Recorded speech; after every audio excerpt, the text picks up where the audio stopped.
thunder and lightning, past the clouds, over the dark night. She reached up to the sky of stars and caught the red-hot light of the North Star.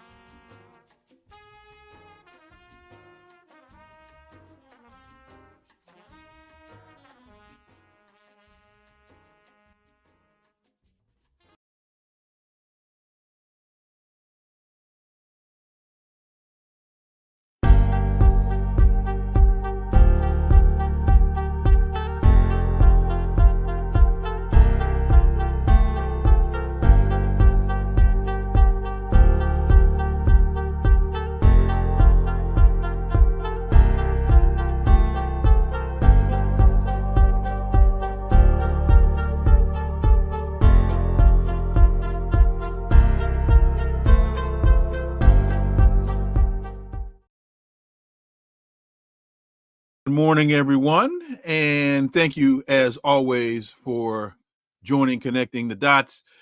Yolanda Cornelia Nikki Giovanni Jr. She was an American poet, writer, commentator, activist, and educator, one of the world's best-known poets who was an African-American woman. She departed this earthly realm on December 9th. Let's discuss her work and a number of other things. Let's connect some dots.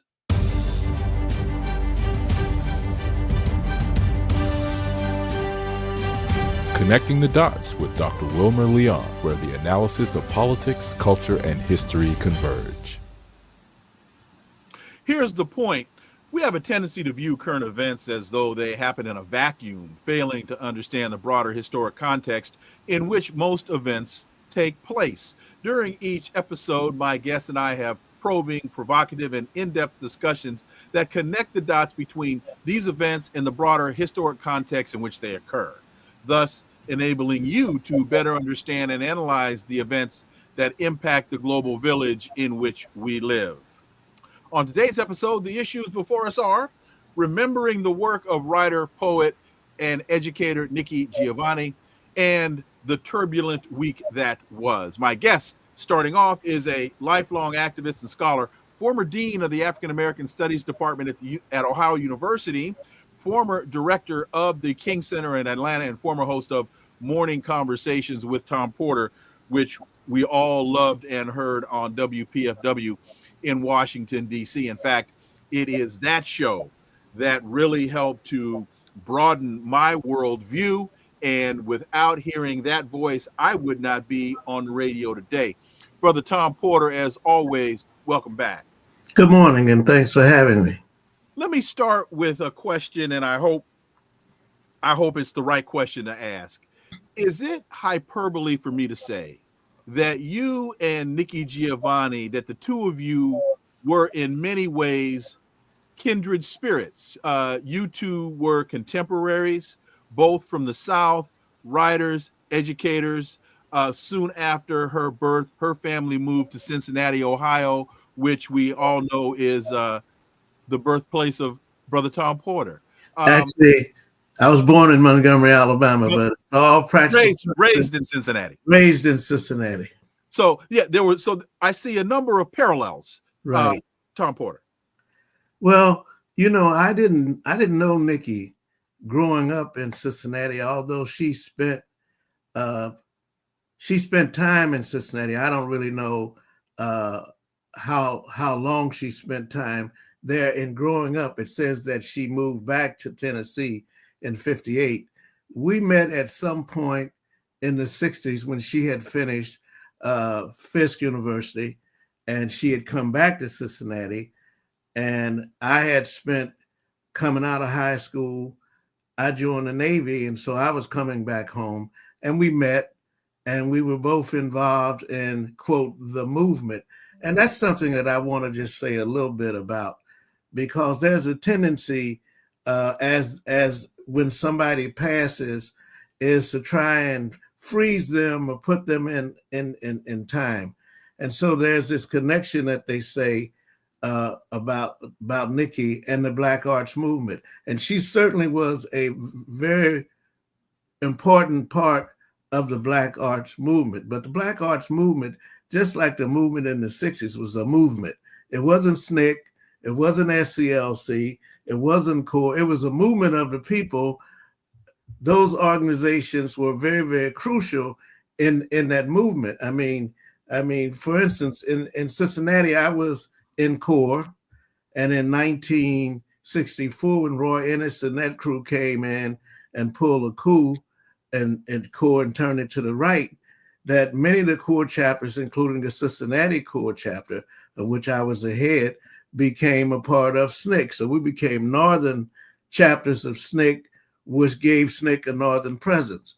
And the reason why I kind of mention that, because if you understand the 60s and the movements, for instance, because SNCC was basically a southern-based organization, although many of the people were from the north, culturally, I heard about Otis Redding from Stokely Carmichael.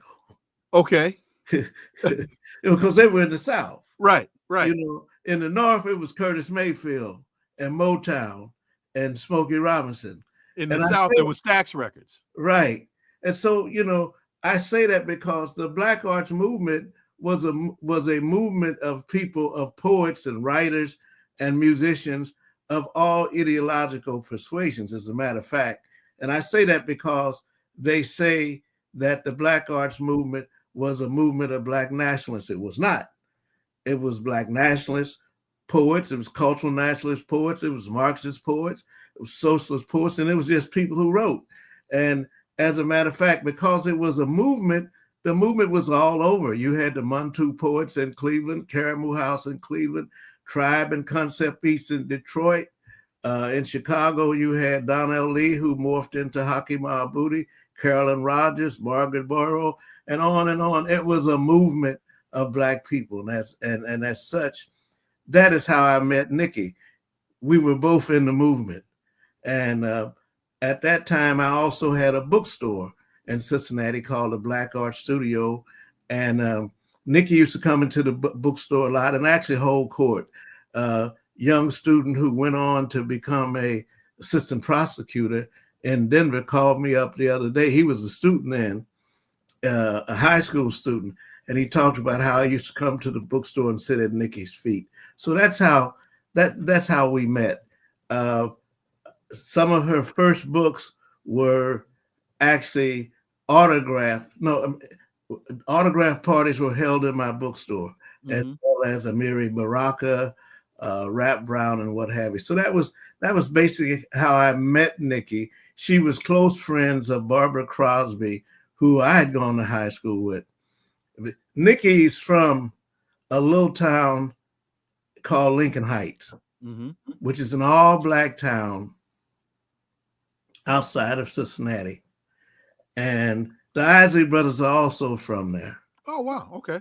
From Lincoln Heights. And so was Harry Rhodes, I think, who played in Doc Torrey. Lincoln Heights was just a very small Black independent city. As a matter of fact, they owned the land that became Evendale, which was headquarters of the General Electric plant. And instead of leasing the land, they sold the land to them. They would have had revenue. And so that's Nikki's background. I had an earlier relationship with her father. I got in some difficulties from buying firecrackers so I could make some money, and I got caught. And I had to go to juvenile court, and her father was a juvenile judge. So, but I did not know her. This is when I was in high school. But we became good friends. We became kindred spirits. And at some point, we both left Cincinnati. Nikki ended up in Delaware. I'm not sure what she was doing in Delaware when she was teaching.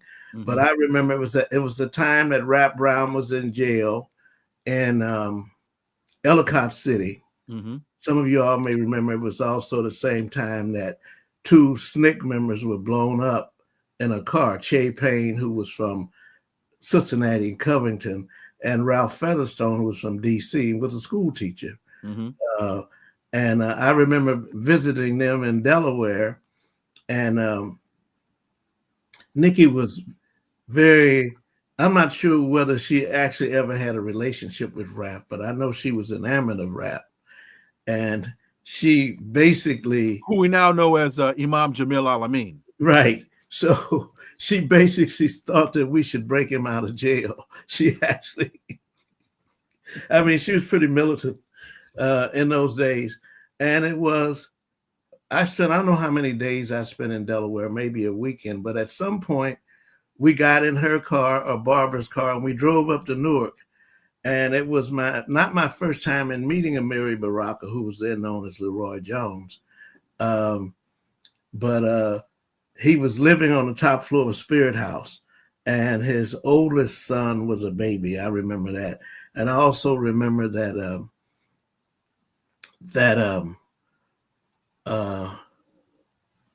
Newark was in the midst of struggle, shall we say. And I remember asking Amiri Baraka, or then Leroy Jones, how did he think all this was going to come out? And characteristic Leroy Jones fashion, he said, either we going to make it or we going to make it. but either way, we going to make it. Right. So that was my connection. We spent time with the Barakas and what have you. And we both continued to run into each other and to be kindred spirits. And later she moved to New York. And I remember on one occasion, I went up to New York, and me and my wife, and we visited with her. And it was interesting because, remember, we were all very young at this time. Mm-hmm. You know, I was looking for a photograph of her in the bookstore, but we were all very young. And in this apartment building where she lived in New York, a young Morgan Freeman lived in the apartment building. I met him. Uh-huh. And there was another actor named Clifton something. I can't remember his last. Not Clifton Davis. Yeah. Okay. They all lived in this same apartment building. And it's amazing because we were all young. I mean, Morgan Freeman was young. You know, I'm 85, so we were in the same. Nikki was 81. And I think the next time we interacted was she was doing an autograph party at Lord Price's Turntable. I think that's what it was called. It was formerly Birdland. And she'd asked me to come up. You have to remember, this is in my youth, and I had a reputation, I'm not sure whether it was deserved, but being militant. And she asked me to come up to New York to do security. So I was living in Baltimore then. I got a friend of mine, and we drove up to New York, and it was my first time meeting Bob Law, who's very tall.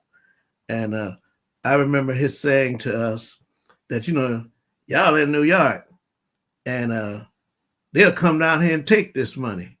And both me and Shaheed was packing 2 pistols each. we opened up our coat and said, well, you know, tell them to come on down. But so the autograph party went well. And Ronnie Isley, going back to Lincoln Heights, who was sweet on Gary, Nikki's sister, who ceased passed, he came, and Jerry was there, and we had a Cincinnati reunion at the Russian Tea House in New York. So this was years ago, and we saw each other, drifted apart. She went her way, and you know, she was doing what she did, and I was doing what I did. Barbara Crosby, who was my classmate at Walnut Hills, passed early on. So that's my relationship with a couple of things. First of all, Bubba G says no one would have thought you were 85. You look 60. Thank you. It must be tied to a good diet. And you know, in reading a lot of her poetry, and I don't know if it's Cincinnati, but in reading her poetry, I hear a lot of you, or maybe in my hearing you, I hear a lot of, in terms of the phraseology, in terms of the turn of phrase. But she also was very, very in touch with herself and with relationships, and Blackness.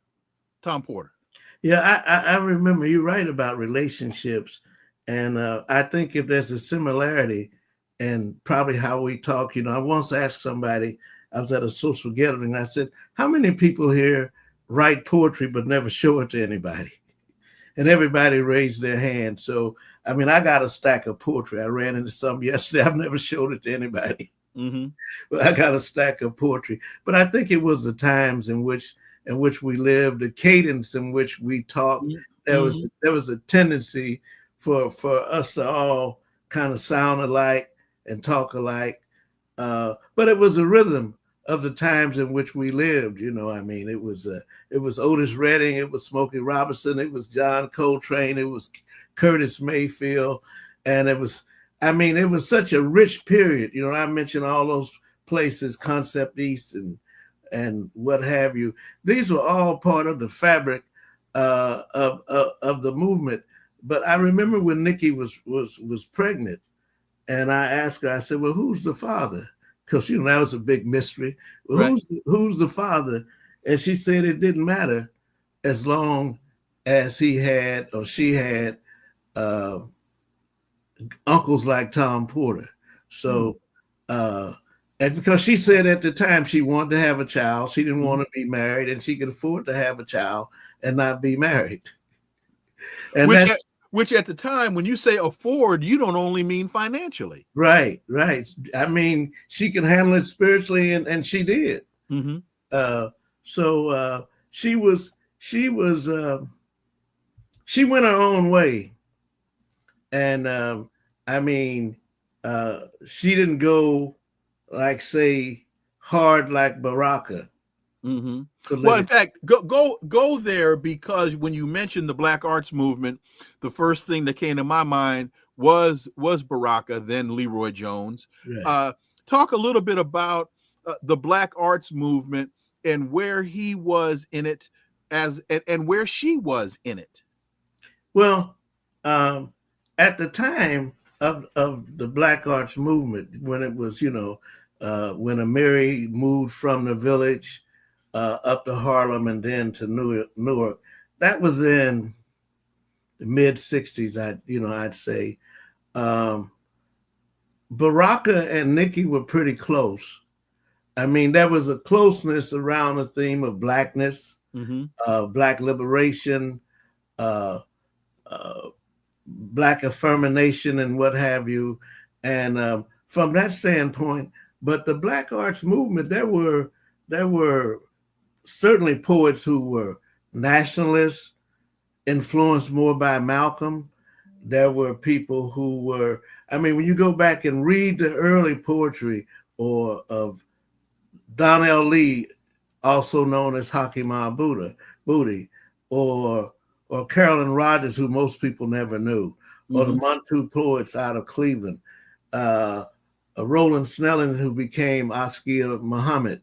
When you go back and read their poet at that time, we were all kind of finding our ideological way. Baraka was not a Marxist then or a socialist. He went through many different, as most of us is, many different ideological spaces, trying to find out what was the best place for us and the best place for Black people. From that standpoint, Nikki was a very pivotal part of the Black Arts Movement. I mean, she was a bright star. She had charisma. Everybody liked her. I mean, and I wouldn't say she took advantage of that, but she was very broad. I'm looking at something that I have here. This is Dialogue with James Baldwin. And then there's another one with Margaret Mead, I think. Mm-hmm. And she was not without. Oh, she did a dialogue with Margaret Mead, because I know because I have a Baldwin with Margaret Mead. Fact, yeah. Now I may be wrong, but I think she did one with Margaret Mead. I know she did, but you may be right. Because I was looking to see if I could put my hands on it. I have a Baldwin with Margaret Mead. Right, me too. I think a first edition. This is what is this? Like a ripple. Okay. On a pond. This is the way I feel. And Sherry or Cherie mentions James Baldwin in terms of the Black Arts Movement. If you put him in the context as well, if you could quickly. Well, James Baldwin was kind of a mentor. He was a little bit older. Mm-hmm. And Richard Wright and James Baldwin, that's a whole nother discussion. Okay. But Baldwin was our person, because his stuff was fresh, his books were coming out, and he was close to Malcolm. Mm-hmm. So he was very influential and inspirational to the Black movement and the Black Arts Movement. I wouldn't say that he was a part of it. I would say he was a guiding light. Got it. One of the guiding principles. And Nikki was not without her controversy. Mm-hmm. As I remember, she went to South Africa when we were boycotting in South Africa, and that was a dust up. I'm not sure why she went to South Africa, but I remember that was controversial at that time. But she remained very popular, very important. Although she I wouldn't say that she actually changed. I think she developed in a direction in which she was going, based on her background, growing up in the South, going to Fisk, and what have you. I wouldn't say that she became less militant, but she became more ecumenical. Let me just elaborate on that. And you mentioned finding your ideological way. And as a political scientist, one of the people that I was very much influenced by, beyond you, was Mac Jones. In fact, I have one of his pieces here, Knowledge, Power, and Black Politics. Atlanta. And Mac wrote a piece, very short piece, which had an incredible influence on me, called Message to a Black Political Scientist, Note to a Black Political Scientist, where he says, we must find our Weltanschauung. We must find our worldview. And that as Black political scientists, our obligation is to always do our analysis through the prism of our lived Black experience. That if we don't do that, then what we are doing is parroting the narrative of the oppressor. So when you talk about finding your ideological way, there seems to be now a lot less tolerance for, if there is any, for that process. Well, that's because I wouldn't say that people like to blame a lot of things on social media. I wouldn't say that's primarily the social media, but people don't. When you have people like Snoop Dogg being held up, I mean, he's got whatever he is that he does, but being held up as an intellectual or a whatever they call him, a thought, whatever it is, thought leader, that does a disservice to him and to the Black community. I mean, he ought to stay in his lane, but we ought to ignore him if he gets out of the wrong lane too. But unfortunately, people don't read anymore. And the thing of it is that we read and argued. We argued. I remember as a freshman in college, serious debate about the notion of invisibility and Ralph Ellington's Invisible Man, all night long discussing that. Mm-hmm. But at the same time, I also remember when different books came into the movement, when Fanon came into the movement, different people brought Jim Foreman, who most people never heard of, his book, Making of a Black Revolutionary, a teacher out of Chicago. He brought a lot of ideology, progressive ideology into SNCC. Jim Foreman did. And I can remember books that don't even come up anymore. Regis Debray, Revolution Within a Revolution, Fanon's Wretched of the Earth. We read all of these books and argued and discussed the ideological importance or lack of importance. But you have a difficult time having a discussion today. Oh my God.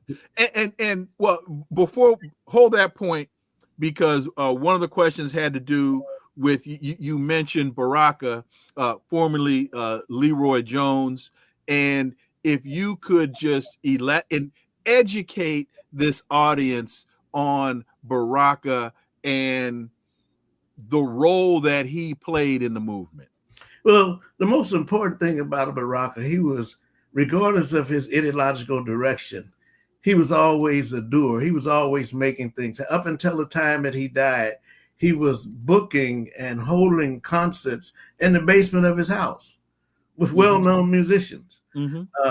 And I mean, we were not always on the same page. I was always influenced by socialist ideas and Pan-Africanist ideas.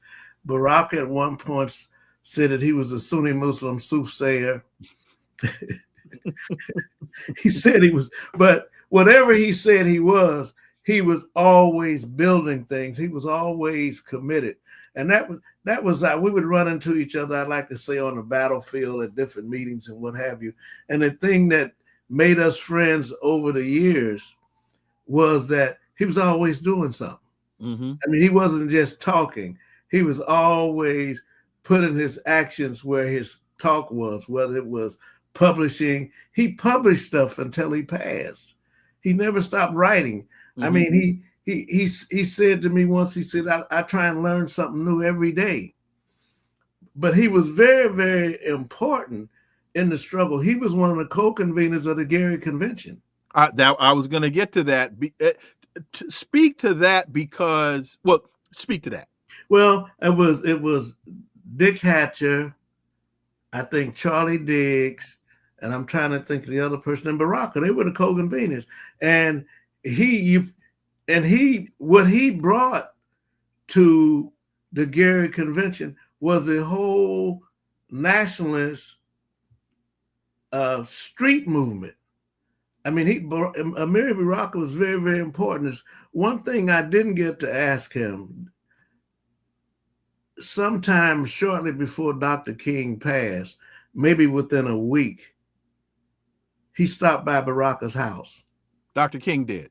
Dr. King did. Okay. And I never got a chance, because when we were together, we talked about a lot of things, music, just a lot of stuff. And I didn't get a chance to ask him, what did y'all talk about? Now, I did ask Amina, his wife, and that was going to be my next question. And did you ask her? She said, "Well, I don't know what they, it was just, I guess they had a meal or something."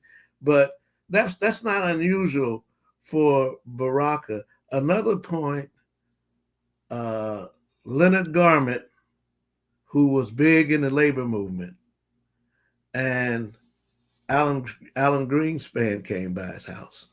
Wow. So he was considered to be an influencer. Wow. Now, through your, I was blessed to meet him, and I'll say tangentially develop a relationship with him through you. So I got a chance to spend time with him. I got a chance to speak with him. He was a guest on my show, thanks to you, fairly regularly. Just a phenomenal mind.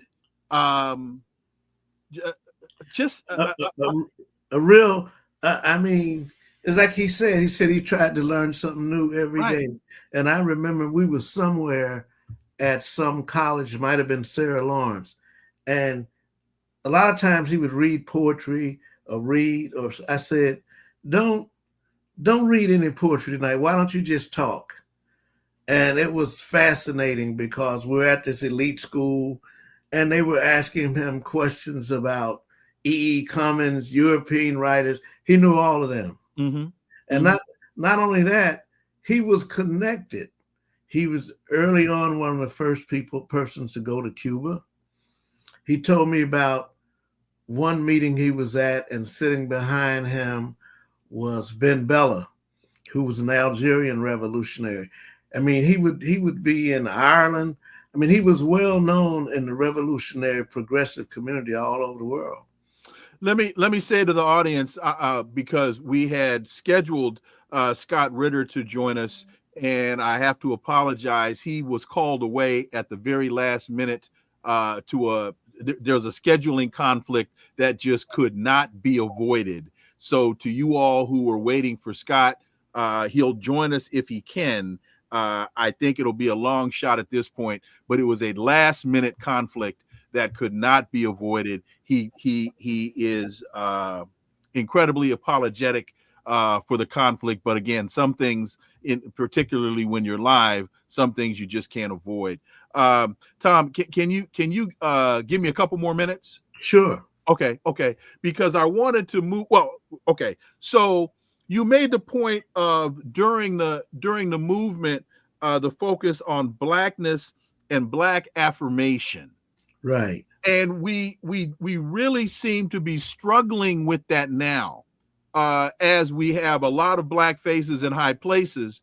But when you have Linda Thomas Greenfield at the UN trying to sell us an invasion of Haiti or trying to rationalize genocide, when you have Hakeem Jeffries out of New York in Congress going down to the CARICOM meeting, trying to convince the CARICOM countries to be what I call the minstrel faces on imperialism, and Kamala Harris was right there in tow with him.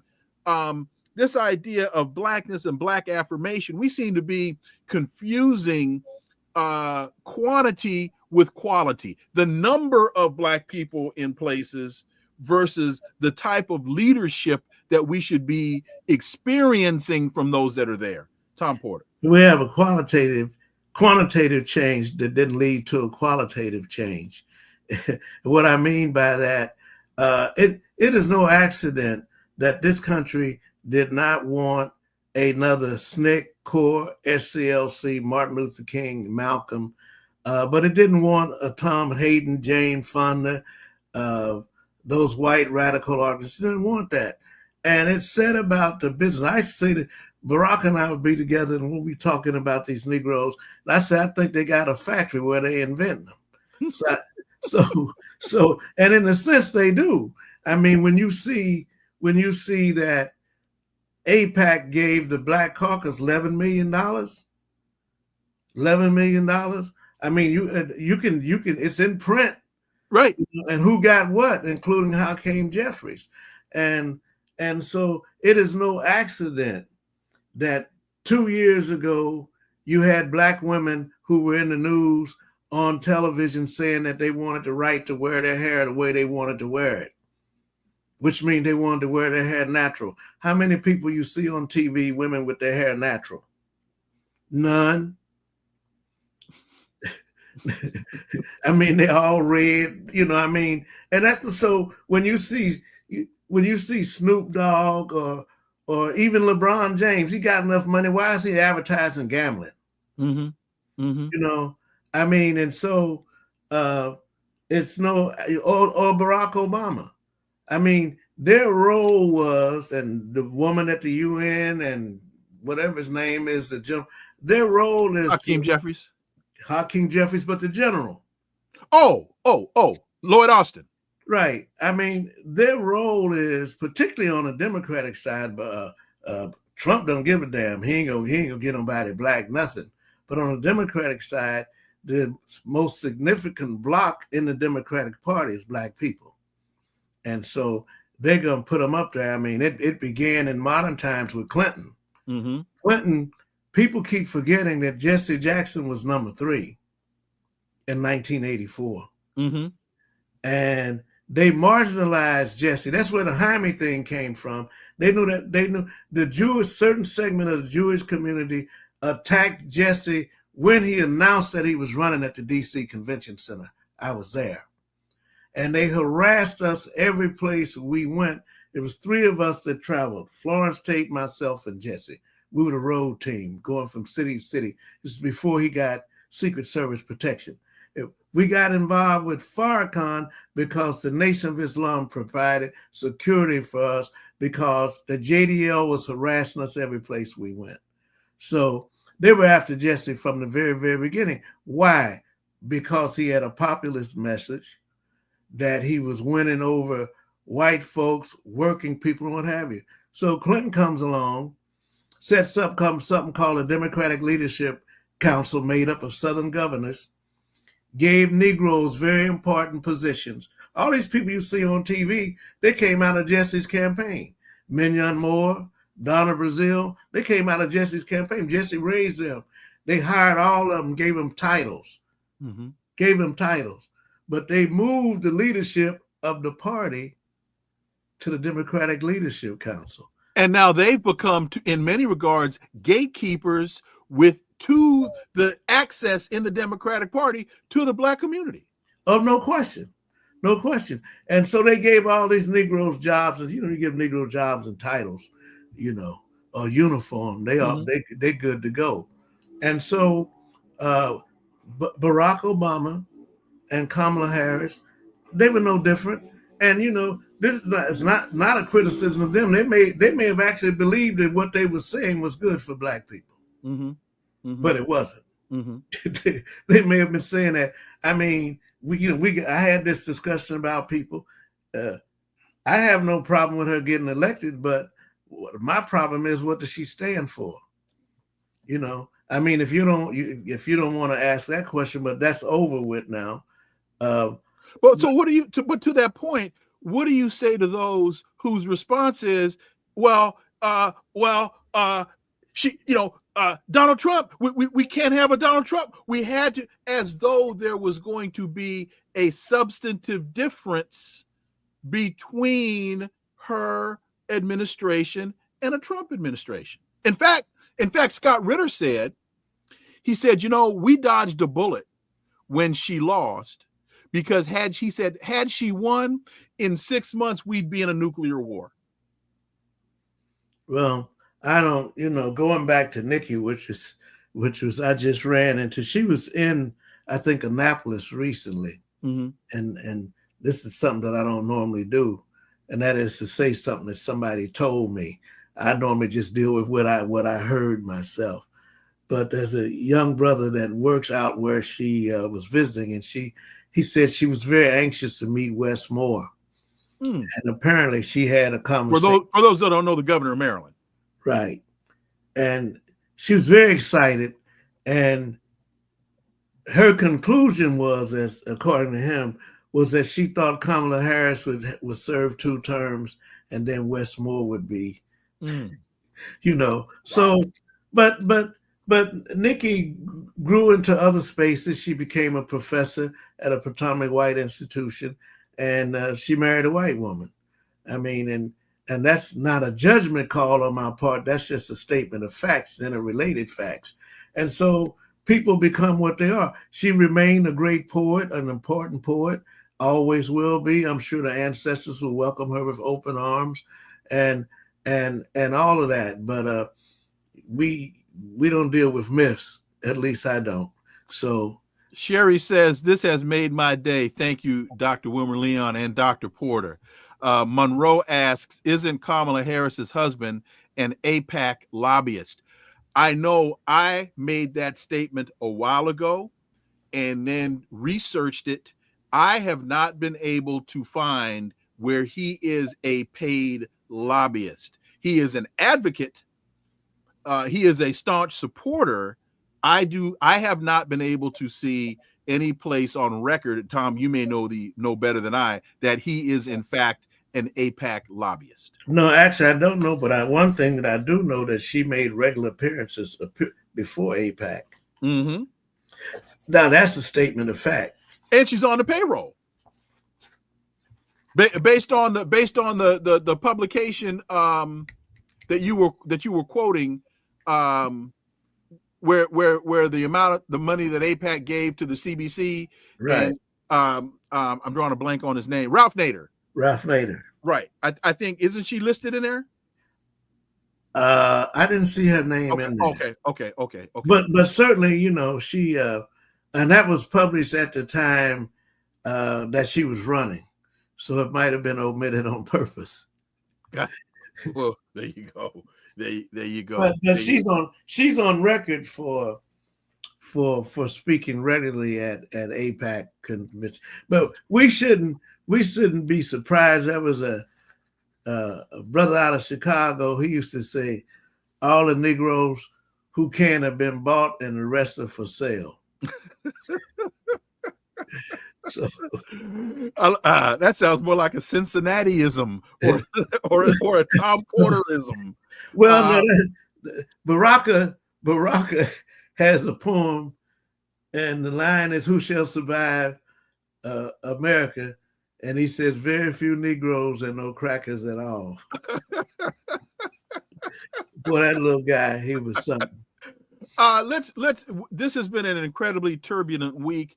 If we could spend a couple of minutes talking about Syria. You went to Syria with Reverend Jackson to rescue the pilot Goodman.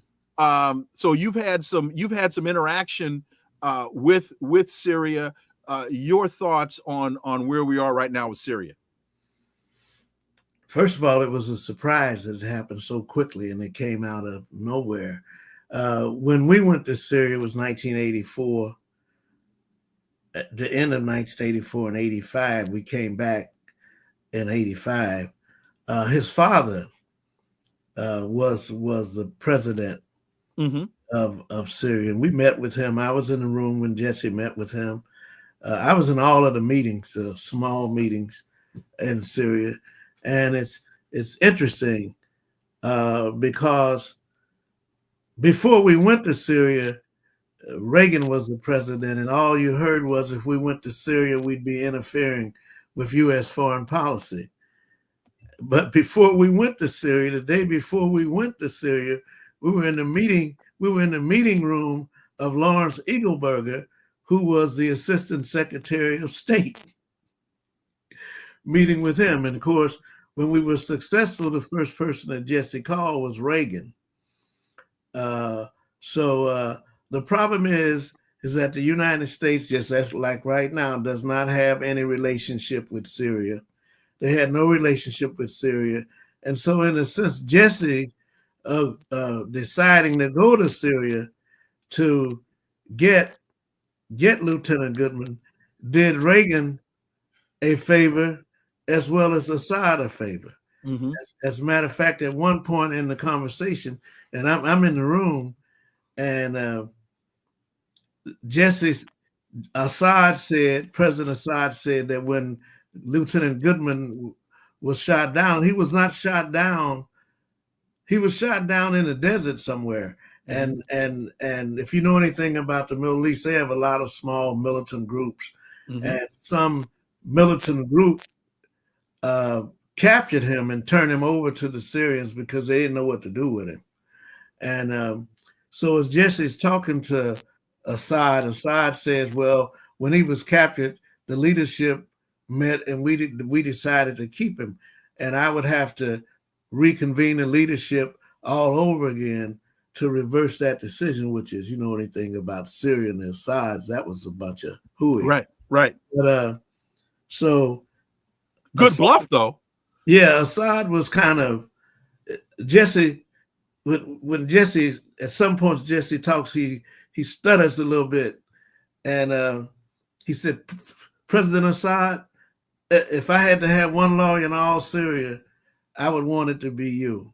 But then he said, "President Assad, I don't know how you say this in Arabic, but if I go back without him, it's gonna be my ass, and if you keep him, it's gonna be your ass."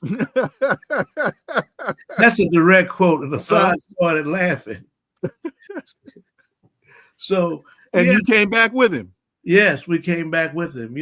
Interesting enough, I was the only one who really had a relationship with the Middle East. I'd been in the Middle East before I'd met Yasser Arafat and what have you.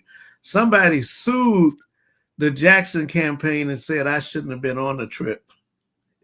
And the Jackson campaign had to pay back my fare because we flew back on a U.S. government airplane. The campaign had to pay. Now, Farrakhan was on the trip. They didn't go after him.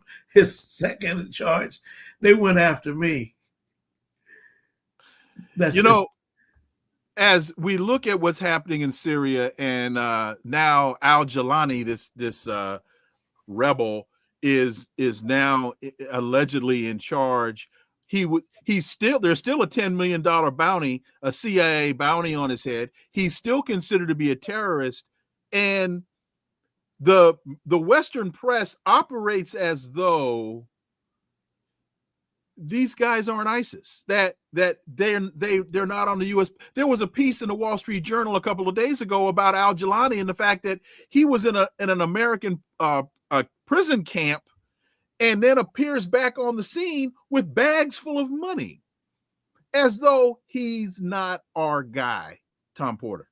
Well, it sounds like Don King. Don King came out of the penitentiary with a $5 million fight gate. Only in America. Yeah. I got some looking Don King hair. Only in America. It could not have happened that fast without a lot of extra players being involved. And that would include the United States, Israel, Turkey. It could not have happened that fast. And they're going to and Russia. They're going to, the moving parts in today's geopolitical world are very, very interesting because it's less driven by ideology and more driven by interest.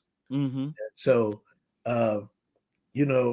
Russia, China, and the BRICS, they're not held together ideologically, but by interest. Right.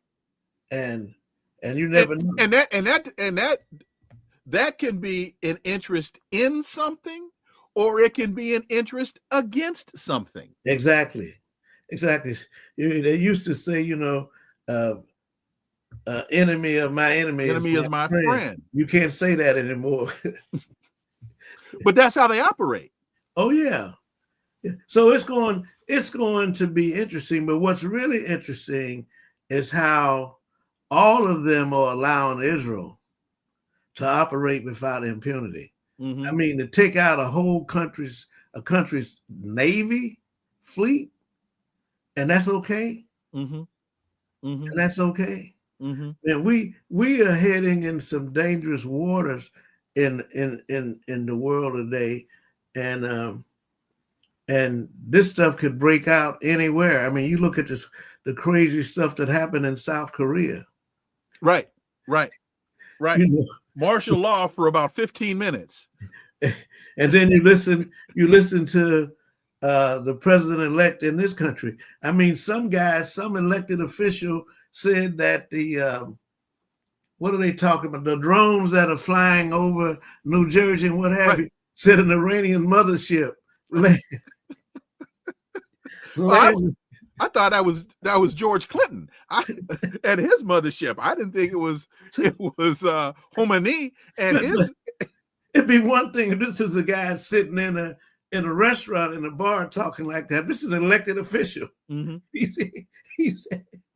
said an Iranian mothership landed and let the drones out.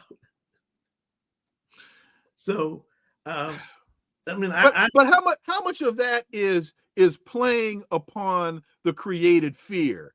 Because I'm glad you brought up these drones in New Jersey, and there's some that have been flying over Bowie, Maryland as well. And as they talk about, well, we don't know what they are. We don't know where they're from. We don't know what they're doing. But with all of what we don't know, they always slide in national security, and they always fearmonger They always fearmonger. So I have to wonder if, in fact, these drones are actually coming from one of the Air Force bases in the area to create a sense of fear to justify or rationalize a move that they want to make. It makes much more sense than a mothership from Iran.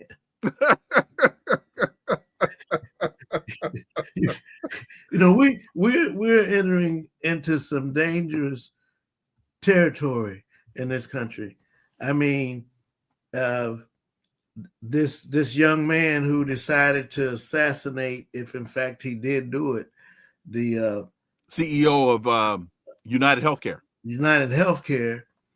What's interesting is he's become a hero and selling T-shirts and what have you, and he hasn't backed down. That's interesting, and you don't know where this stuff is coming from, because there are so many individuals out here, lone gunmen, and people who, for rightly or wrongly, see themselves as the solution of the world's problems. And you take out a guy who heads the largest medical organization in the country, and he becomes a hero, and he's from a rich family. And the head of United Healthcare sold his stock the week before the investigation of United Healthcare was announced. And, they're talking less about that and the investigation of United Healthcare than they are about the fact of the guy that shot him. Let me throw one more thing to you and get your take on this. Can play 100 songs on the piano. A couple of days, Wednesday, Ukraine delivers a strike with 6 U.S.-made ATACMS long-range missiles into Russia. Yesterday, Donald Trump says he vehemently disagrees with the U.S. supporting long-range missile strikes inside Russia. Quote, "I disagree very vehemently with sending missiles hundreds of miles into Russia. Why are we doing that? We're just escalating this war and making it worse. That should not have been allowed to be done," Trump says. Tom, rarely is Donald Trump that vehement, that clear about anything other than McDonald's hamburgers. What does it say to you, if anything, that he is that clear about this was a huge mistake? I don't know why we're doing this. Well, he's been saying it from the very, very beginning about Ukraine. And I don't know what the connection is between he and Putin, whether it's personal. I suspect it's political and economical. And I think that it's interesting that he's so emphatic about Ukraine, but he's emphatic about Syria too. He said we shouldn't get involved with it. That's right. Interesting. Right. So there's some people who I think misguidedly suggest that Trump is a peace president because he avoids wars. I think if it's the right war for him, he'll engage in it. Well, and to that point, and I know your schedule's tight, and I know you got just a couple minutes. To that point, this is where I try to get people to understand. This is where it goes beyond administration policy and gets to American foreign policy. Irrespective of who the commander-in-chief is, there are still, as you talked about earlier, there are still interests here that must be protected, and this may wind up being something that Donald Trump has absolutely no ability to manage. Well, or he's getting he understands what the marching orders. Yeah, that's my point. They say. And I don't think. I mean, the fact is, Russia didn't start the war in Ukraine. Russia got sucked into a war, Ukraine, because it finally said, ouch. NATO had been encroaching and surrounding Russia for a long time. And Putin said, ouch. And through the whole thing, Ukraine is a pawn in the game. And what Trump's going to do, what Biden should have done but couldn't do, Trump's going to basically orchestrate a negotiated settlement. And Go ahead. He's going to use his threat to NATO to do it. We've got just a couple minutes left. What are the two things looking at all? Oh, final point to you. And that is this. A lot of conservatives, a lot of MAGA people, a lot of people are screaming about DEI. They're against DEI, diversity, equity, and inclusion. Walmart has now just announced they're no longer going to engage in DEI, to which I said, well, then we just should boycott Walmart. That's pretty simple. But so they're against DEI on the one hand.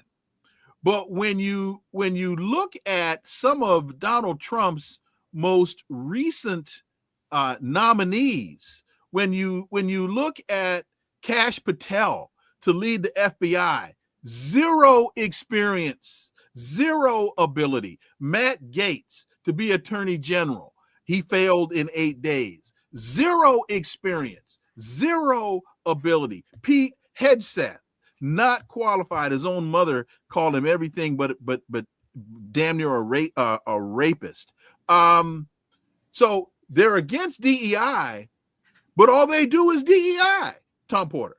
Well, that's like people used to say, socialism for the rich and capitalism for the poor. DEI is for them.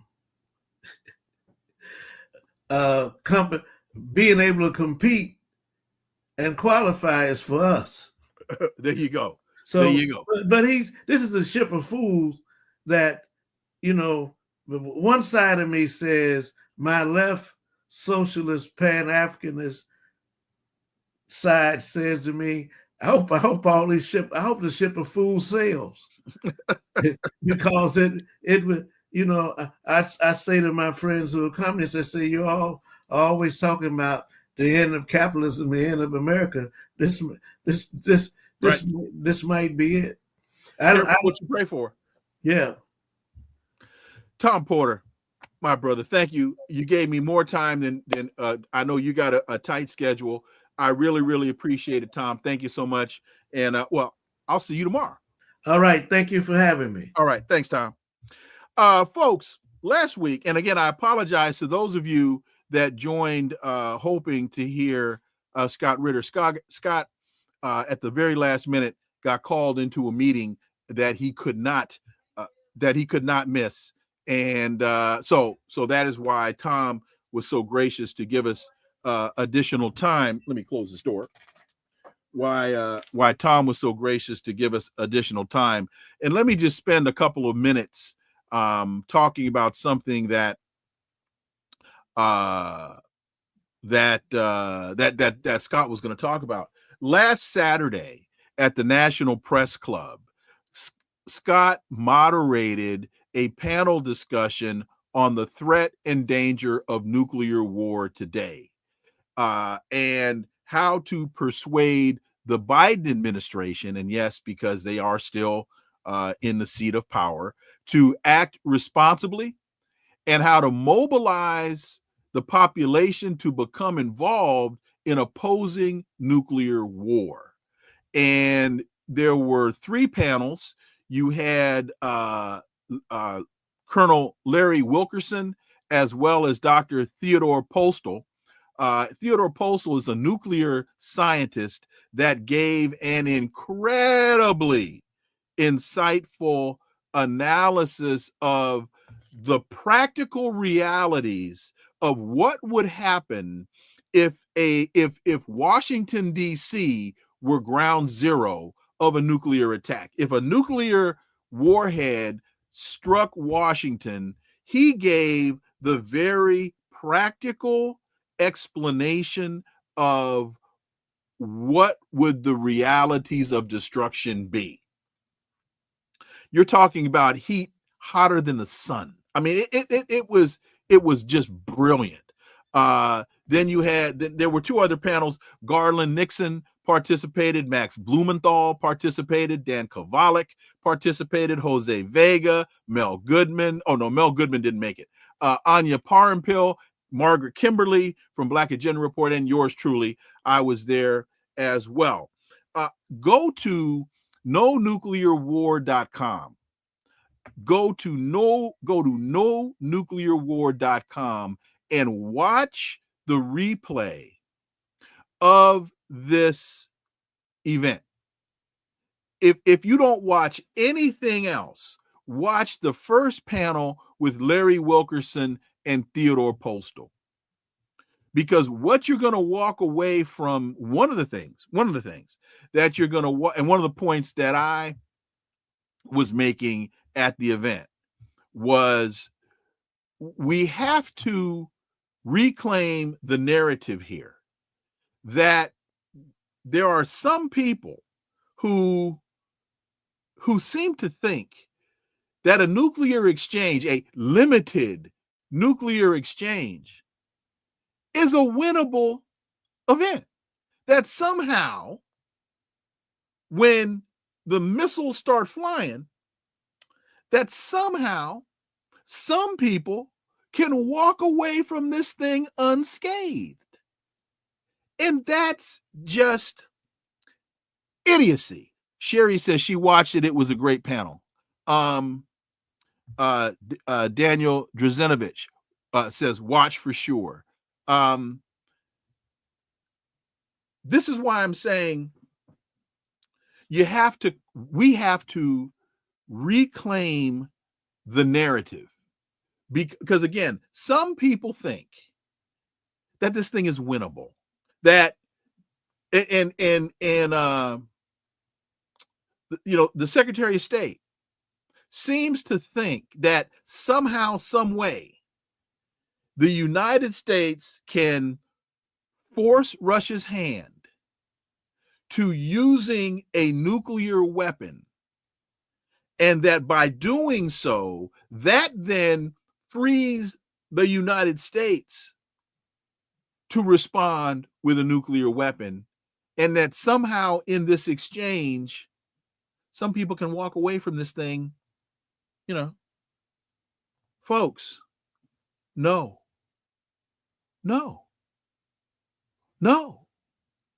That's just the world isn't flat. 1 + 1 does not equal 7. It doesn't equal 11. There are just certain things. Yes, we did land on the moon. There are certain things that people, certain ideas that people have, certain things that people believe that are just flat out wrong. And a survivable nuclear exchange is one of them. But somehow, some people, and there's a reason it's called mutually assured destruction. Let's unpack those three words, as Gary Flowers would say. Let's unpack that knapsack. Let's unpack those three words: mutually assured destruction. Mutually, that means both. That means la-di-da-di and everybody. Mutually assured, guaranteed, no deviation, no plus or minus 3% margin of error. Everybody assured, guaranteed, it's going to happen. Destruction. What part of destruction do some people not understand? But this is where the danger of ideas such as the United States indispensable nation, or the United States has been ordained by God, and these other just warped ideas about the supremacy of the United States. I'm sure the Greeks I'm sure that those in the Greek Empire thought that the Greek Empire was indispensable. They believed that the Greek Empire was ordained by God. The Romans in the Roman Empire, I'm sure they believed that it was an indispensable nation state. The Ottomans, you do remember the phrase, the sun never sets on the British Empire, and there was a time when that was true, but that time eventually passed, as it does with all empires. They run their course. As the United States Empire has Egypt, thank you, Pink Blue, as the United States Empire has run its course. Now, that doesn't mean that, the United States will cease to exist. No, what it means is other forces have developed, other forces have evolved to challenge the power of the United States. The United States can no longer, the president of the United States can no longer pick up the phone and tell President Putin, get out of town by sundown. Putin just hangs up the phone. The president, look at what happened when Tony Blinken met with the Chinese delegation in Anchorage, Alaska, in the first months of the Biden administration. If you all remember, Tony Blinken went and met with the Chinese delegation in Anchorage, and Tony Blinken, as only Tony Blinken can do, sits there and pounding on the table and trying to tell the Chinese how the world is going to turn. And they looked at him and said, wait a minute, pump your brakes, partner. New sheriff in town. It don't work that way anymore. We're China, damn it. And we're not going to sit here and have you lecture us when we make damn near everything you consume. You borrow ungodly amounts of money from us so that your country can stay afloat. We're not going to sit here and listen to you lecture us on the direction of the world. Oh, by the way, your almost 250-year-old country compared to our over 3,000 years of existence on the planet as a civilization, dude, we invented spaghetti. We invented the damn noodle. How are you going to lecture the people that invented the noodle? So anyway, go to nonuclearwar.com. They invented the noodle. I know a lot of people like to talk about the power of the Middle East and that's where the wheel came from, but try to eat a wheel as opposed to try to eat some noodles. Anyway, sorry. nonuclearwar.com. Go to nonuclearwar.com and watch this event. It took place last Saturday, and you will know what to do after you. Oh, Dennis Kucinich was there as well. Former Congressman Dennis Kucinich was there as well. So let's do this. All world powers fall down sooner or later. No world power lasts forever. Pink Blue, absolutely right. So nonuclearwar.com, go to the website, check out the event that took place last Saturday. Incredibly well done. And again, and on behalf of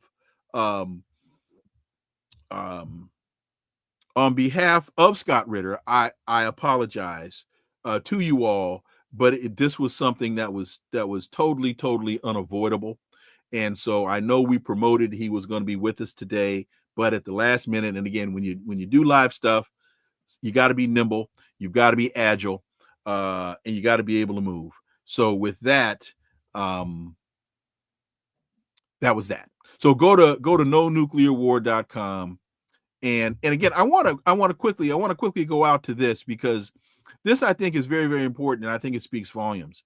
I started the show yesterday in talking with Mark Shloboda about the report by Russia's TASS news agency that Ukraine, quote, delivered a strike by 6 U.S.-made ATACMS long-range ballistic missiles at the military airfield in Taganrog in southern Russia, and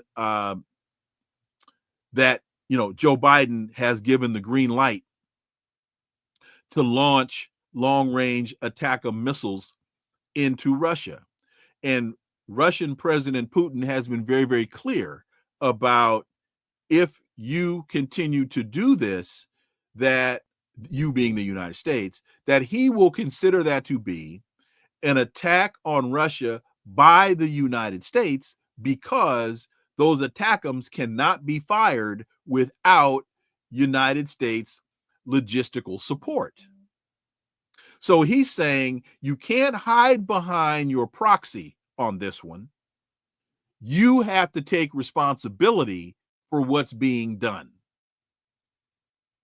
And Donald Trump, President-elect Trump, has said he vehemently disagrees with sending missiles hundreds of miles into Russia.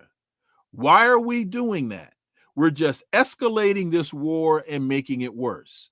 That should not have been allowed to be done, Trump added. Now, Donald Trump is a fool. Donald Trump, in fact, what did Lindsey Graham tell us? I don't have to tell you. Lindsey Graham told you he's a racist, bigoted, xenophobic idiot.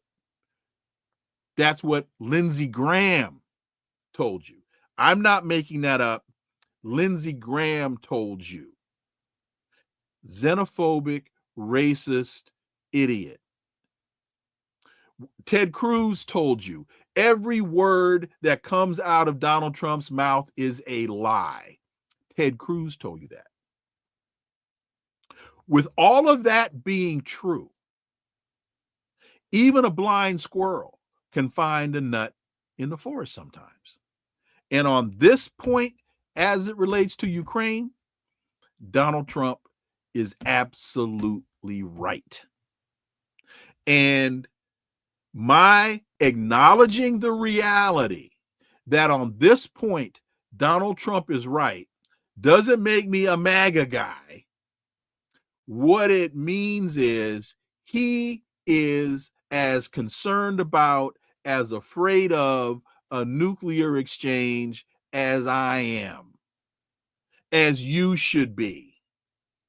And to that point, we are in total simpatico. We are in total agreement. We are on the same page on that point.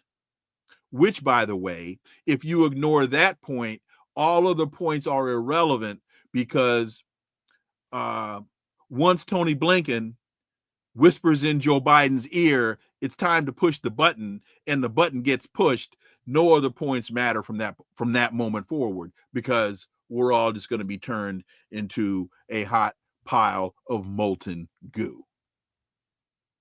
So with that, I will say this. My brother Tom Porter, thank you so much for joining me today. Greatly appreciate the time and the extra time. I want to thank all of you so much for listening to the Connecting the Dots podcast with me, Dr. Wilmer Leon. Stay tuned for new episodes. We will have a new show right here for you on Monday. Please follow and subscribe, leave a review, share the show, follow us on social media. You can find all the links below in the show description. Remember, folks, that this is where the analysis of politics, culture, and history converge, because talk without analysis is just chatter. and we don't chatter here on Connecting the Dots. See you next week. Until then, I am Dr. Wilmer Leon. Have a great, great, great weekend. Peace. I'm out.